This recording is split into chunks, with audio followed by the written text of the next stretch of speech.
Je te l'ai déjà répété 300 fois, mais t'écoutes pas aussi. Quand dans une question de maths, on te demande de démontrer une inégalité, tu commences par écrire l'inégalité au brouillon. C'est pour ça que tu vois ici que je l'ai fait dans une autre couleur. Et tu fais les manipulations possibles pour arriver jusqu'à un résultat connu. Pourquoi? Parce que ton inégalité à démontrer viendra toujours d'une inégalité facile, elle, dont tu n'auras la plupart du temps pas l'idée. Souvent, c'est pas possible de sortir comme ça ex nihilo de son cerveau que A' est inférieur ou égal à B' et de transformer tout ça pour arriver jusqu'à ce qu'on veut.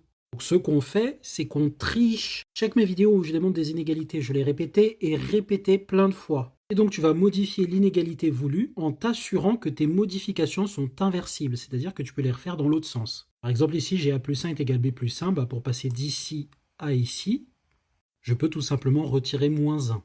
Je vais faire plein de calculs relous et finalement je vais arriver jusqu'à une inégalité qui soit m'est donnée par le cours, soit est donnée par une question précédente, soit est évidente. Mais surtout, ne rédigez pas comme ça, puisque votre but c'est de démontrer qu'un truc est vrai. Donc il faut que vous partiez d'un truc qui est su par votre correcteur et par vous comme étant vrai pour démontrer le résultat qu'on vous demande. Et ce truc-là est su pour vrai, que ce soit par une question précédente, vous l'admettez si vous n'avez pas réussi à la démontrer, ou que ce soit d'après le cours, ou que ce soit quelque chose de trivial, genre un antinaturel supérieur ou égal à 0 par exemple.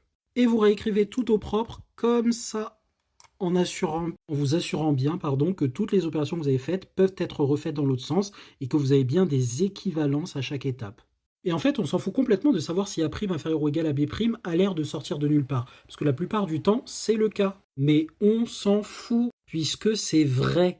Et le correcteur ne peut pas le nier. Si vous vous basez sur ça pour manipuler et arriver au résultat que A est inférieur ou égal à B, vous aurez bien tous les points. Ok les amis, vous avez capté, c'est quelque chose qui vous sera très utile par exemple pour les Olympiades, pour le concours général, et pour tous les exercices où vous devez montrer des inégalités, par exemple dans l'hérédité du raisonnement par récurrence avec des inégalités, ou dans les exercices d'analyse du supérieur, où très souvent il faut montrer des inégalités assez barges, calcul de limite, théorème d'encadrement, des epsilonnages bien dégueux, toi-même tu sais. D'ailleurs, lâche en commentaire des exemples de situations où on doit utiliser des inégalités.